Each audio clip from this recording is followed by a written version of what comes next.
The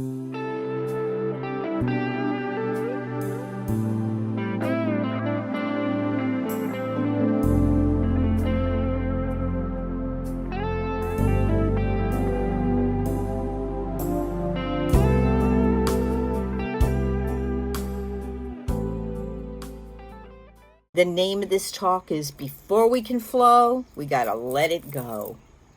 Do you ever wonder why there's times in your life when things just seem to be stuck? You're consciously doing your prayer and meditation work. You are doing your forgiveness work. You're joyfully and lovingly tithing to the places that spiritually feed you, but still, you're aware that forward movement seems to have dropped its anchor somewhere, and moving forward seems nearly impossible. Do you ever feel like that? Because I sure have. The essence of all of us is energy, and even though the channels through which this energy flows are open systems, sometimes our inner being is influenced by factors outside of our control, like how others behave, or the outcome of something we have really invested ourselves in, and it doesn't work out the way we had hoped. Still, we are the ones that ultimately choose what impact these circumstances will have in our lives. Choice is paramount. So let's stop for just a minute and do what I like to call a rampage of release. I'll quickly speak a few of the many things that block us or impede our growth. And I want to know, are you ready? Are you ready to go? Okay.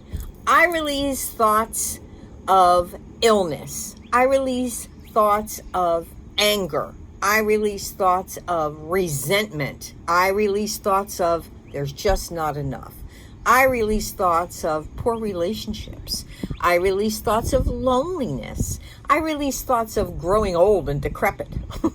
I release thoughts of I have no friends. I release thoughts of an unacceptable and unappealing home. I release thoughts of depression. I release thoughts of resentment. I release thoughts of sadness, of disappointment, of betrayal, of jealousy. I release all those thoughts. I release thoughts of fear concerning our current environmental climate. I release thoughts of the disruptive political system that we're living in right now.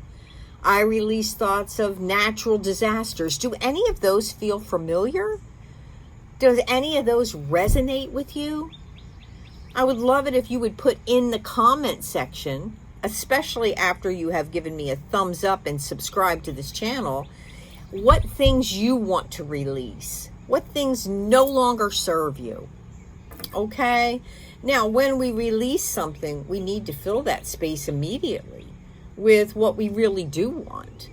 Because the truth is, the universe does not like a vacuum. So when you pull something out, like say for instance a weed, I've been doing a lot of weeding, if I don't replace it with something, then the weed is going to just grow right back. Probably will anyway, to be quite honest. So let's say we just release thoughts of illness. So what do? We call in good health. If we release thoughts of anger, we call in and embrace thoughts of compassion and love. If we release thoughts of not enough, we fill it with plenty. We fill our mind with, I have plenty. I have plenty of everything I need. If we are releasing thoughts of poor relationships, we fill ourselves with kindness and compassion. If we are feeling lonely and we want to release thoughts of loneliness, we pull in the idea of, no, I'm growing a community of friends, dear friends. If we feel like we're growing old and decrepit, rather than thinking that, think about growing bold and strong, etc., all the way down. Just pull in that which you really want to experience, that which you really want to think about when you get rid of those old thoughts. So we can envision life energy flowing through us like a swift stream when there is nothing to obstruct it. but various forces such as trauma, lower level vibrations, which is lower level thinking, by the way, and disappointments act like stones that impede the current.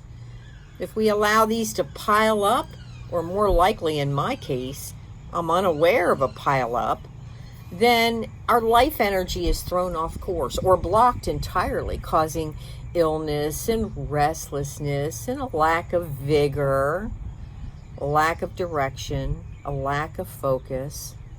One of the most important strategies and powerful strategies for me when I feel stuck is to run an energy check up and down my body system and my chakras while I'm in a meditative state. The last time I did this, I found I was open and flowing nicely from my crown chakra down to my third eye. Everything was flowing nicely. And then I got down to my throat and I noticed a small block there. After much introspection and prayerful consultation with my higher self, I realized I had not been speaking my truth. And our throat is our power center. So if I'm not speaking my truth, then I'm angry. I'm holding on to anger and pretending it wasn't there at all. After all, I thought, I'm a minister. I'm supposed to be able to rise above all this kind of stuff and forgive and float it on past. Let it just float down the river, as if that were possible, right? So I continued to nut the scan down, and I found when I reached my heart that there was another small block there. So what I did was I allowed the light, the sunlight, the light from the universe, starlight, divine light, to pour in through the top of my head and down, lighting up all these areas and breaking apart any stops in my heart. When I got down to my solar plexus, I noticed that there were blocks there as well. I continued that bright light and asked to be shown if there was something I needed to release. On down to my sacrum area, which is very important. It's like a bowl that holds your it's in your pelvic area. I noticed not just pebbles, not just stones, but boulders there, as well as in my root chakra. So I really had to bust that up, kind of like a laser. Bust that stuff up and get rid of it. Because maybe that's why I had a urinary tract infection. Maybe that was why I had lower back pain, because I had blocks in those chakras. So I want to tell you a story that Eric Butterworth tells in one of his books. It's a story about a man sitting at his desk, feeling very despondent and depressed because he just got let go from a job he'd had for 20 years. And he was like, I'll never get a job at my age. And so he was sitting there feeling very sad. And he noticed a spider on his desk and he just brushed it away. And then he watched the spider. The spider was not disturbed. He immediately began building a web so he could climb back up to the desk or so he could drop down to the ground. And that spider taught him a lesson. He said, if a spider can do that, then surely I can do that. I can rebuild my web. I can rebuild my life. I think that is just so cool. So I had some normal life occurrences happening this past week. I was sick with that urinary tract infection. On the same day, my son called me. One of my sons, I have 3 sons, called me to tell me some of the symptoms he had had the day before and was wondering about him. And I said, dude, you need to get to the ER. We discovered he had had a stroke. And then the day after that, I took my puppy to the vet. It was supposed to be a pre-checkup to get him ready to be neutered, and I found out he was sick. So these are just normal life occurrences. Well, the stroke part wasn't, but as a stroke survivor, I understand we get past it if we are blessed and don't have a debilitating stroke. But it's up to you and to me to be sure that we don't just sit there and fester in this stuff, building pebbles and stones and boulders inside. Me and you, I and you, have to release our tight grip on how things appear and accept and flow with what is. We won't be all tied up in knots. Eric Butterworth said, and I'm sure many of you have heard this, your life is to be lived from the inside out. The things that happen around you or to you can have little bearing on your physical well-being. What counts are the things that happen in you, and that's a fact. So now we know, if we didn't consciously know before, that the choice is ours to either stay bunched up and crammed behind a pile of boulders where the flow is impossible, or to just allow stuff to go.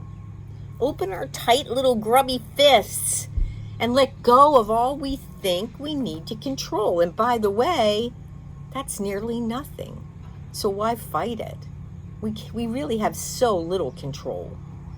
So I want, and I'm sure you do too, to have access to all the creativity, all the good health, all the wonderful relationships and resources that are ours to enjoy if we just let go and jump into the stream.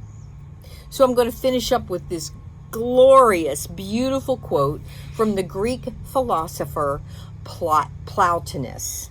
Interesting name, right? Listen to this. It's so good. Let your mind and heart release all that disturbs you. Let your body be still, and all the fretting of your body and all that surrounds it. Let the earth and the sea and the air be still, and heaven itself. And then I'll think of spirit as streaming, pouring, rushing, and shining through you and out of you in all directions while you sit quiet. Is that not beautiful? That was the Greek philosopher Plotinus. I bet you can find it online if you want to. So let's prepare ourselves for meditation. So I pray that you are sitting quietly, that your feet are on the ground, touching Mother Earth, and that your hands have nothing in them. You can just rest them quietly on your lap, on your legs. And let's begin. Let's begin by breathing in and exhaling out. One more breath in. And breathe it out. And again, inhale in and exhale out.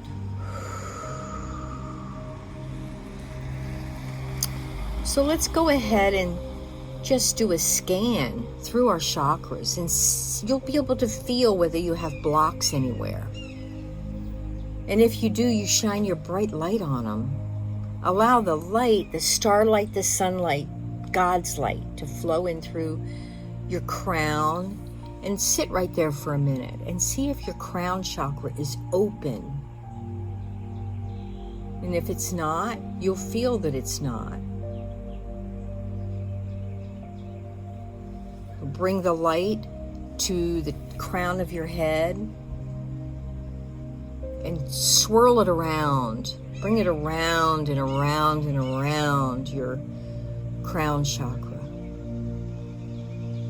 Blast out anything that doesn't belong. And nothing belongs except for the bright light of spirit.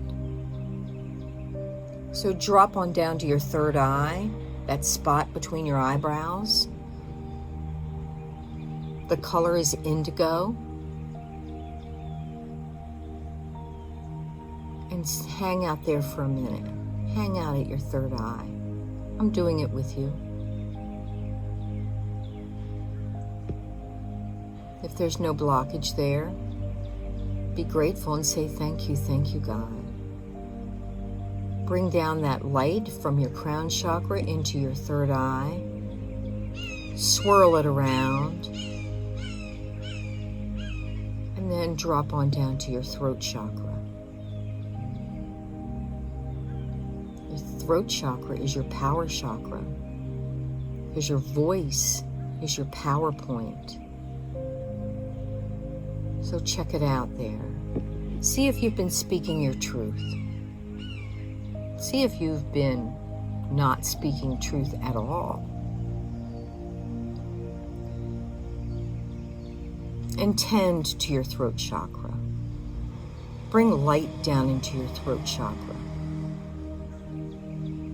Swirl it around and be grateful. So now we've cleared your crown chakra, your third eye, and your throat chakra. So now bring your attention down to your heart chakra. Feel and see if you have any obstacles, any blocks right there in your heart. And if you do, bring that beautiful light down, down, down to your heart and fill your heart space with beautiful light. Fill it up. Allow that beautiful light to remove any blocks that you might have there.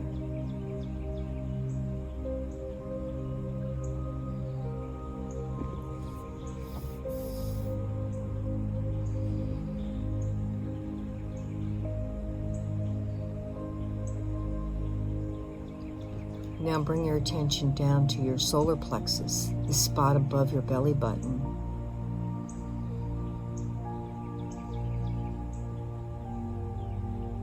This is where you get your gut impulses.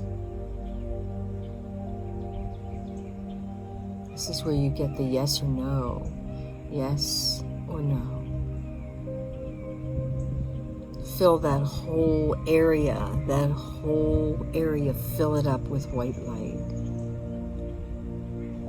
And now you have light streaming down through the top of your head, through your crown chakra, down to your third eye, down to your throat chakra, down to your heart, and now down to your solar plexus.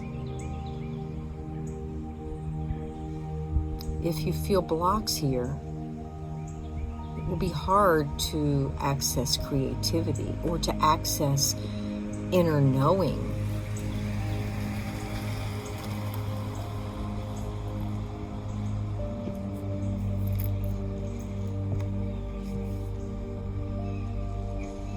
So come on down to your sacrum area, in your pelvic bowl.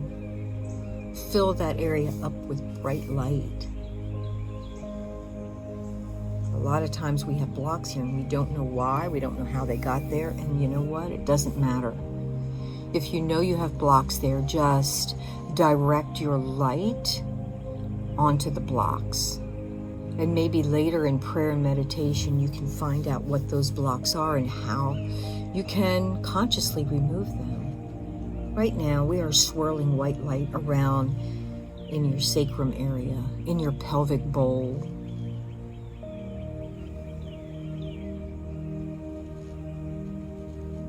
And now go ahead and drop down to your root chakra, the first chakra. The one that anchors you to the earth, the one that helps you feel grounded. I personally had a lot of blocks right here. And I work every day to make sure it's clean and clear, to make sure the light can flow down from the crown chakra to the third eye, from the third eye to the throat, from the throat to the heart, from the heart to the solar plexus, down to the sacrum area, and then down there to our root chakra. If you have blocks, hopefully you can feel them. You don't have to know the why. Just know that they're there, or know that they're not. Hopefully now you've cleared away a lot of your blocks. Hopefully now you are ready to do some real releasing of the things in your life that you have basically no control over. So take another big deep breath in. Exhale it out. And open your eyes. This is the time in the service when we have the opportunity to give a love offering to this brand new little baby community. an opportunity for you to show generosity. If you've been inspired or feel spiritually fed, if you have received value from our time together, please consider giving. The ways that you can give are on the screen. First, you can go to revlulu.org, and up at the top right-hand side is a PayPal button. You can donate there. If you prefer to Zelle, use Zelle. You can Zelle money to us using this phone number, 407-230-1908. And my legal name will pop up. That's Linda. Linda Logan will pop up. I go by Lulu, but the bank doesn't go by Lulu. The third way you can give is to send a check to Post Office Box 770177, Winter Garden, Florida 34777. Let's close with Unity's prayer of protection. Are you ready? I have ants all over me out here. Sorry, spider. The light of God surrounds us. The love of God enfolds us. The power of God protects us. And the presence of God watches over us. Wherever we are, God is, and all is well. Thank you for joining us, and I hope to see you again next time. Same time, same place. Or at least close to the same time, same place. Enjoy your week, my friends. Keep those blocks out of the way. Move them. Okay, bye-bye.